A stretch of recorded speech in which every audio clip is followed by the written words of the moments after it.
ఓం నమః శివాయ, శ్రీమాత్రే నమః. మిత్రులకి, శ్రేభిలాషులకి, అలాగే నన్ను ఇంతగా ఆదరిస్తున్న యూట్యూబ్ ప్రేక్షకులందరికీ కూడా పేరు పెద్ద ధన్యవాదాలు.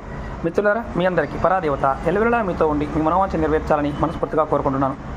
ఈ షార్ట్ వీడియోలో చాలామంది అడుగుతున్నారు, గురువుగారు మాకు ధనం కావాలి, సంపద కావాలి, ఆయుష్ కావాలి, ఆరోగ్యం కావాలి, తంత్రమంత్ర ప్రయోగాల నుంచి రక్షణ కలగాలి, ఏదైనా తాంత్రిక మొక్కల గురించి చెప్పండి చాలామంది అడిగారు. రేపు రాబోతున్న సూర్యగ్రహణం అంటే పాక్షికమే, అలాగే సోమావతి అమావాస్య.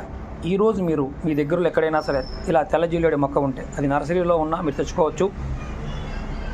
మొక్కకి నీరు పోసి మీరు ఈరోజు ఆదివారం నీరు పోయండి. సోమవారం నాడు ఉదయం నుండి సాయంత్రంలో మీరు ఏ సమయంలో అయినా సరే ఒక అంగుళం సైజు ఉన్న ఒక వేరు తెచ్చుకోండి. ఈ మొక్క వేరు తెచ్చుకోండి. నీరు పోసిన తర్వాత రెండవ రోజు ధూపము నైవేద్యం సమర్పించండి. మీరు మనసులో ఉన్న కోరిక చెప్పుకోండి. ఇంత వేరు మొక్క తెచ్చుకొని తావిజులో కానీ లేదంటే మామూలుగా కూడా మీరు మీ పర్సులో కానీ, మీ హ్యాండ్ బ్యాగ్లో కానీ, మీ ఇంట్లో కానీ, మీ పూజా మందిలో పెట్టుకోండి. విశేషమైన ఫలితాన్ని పొందుతారు.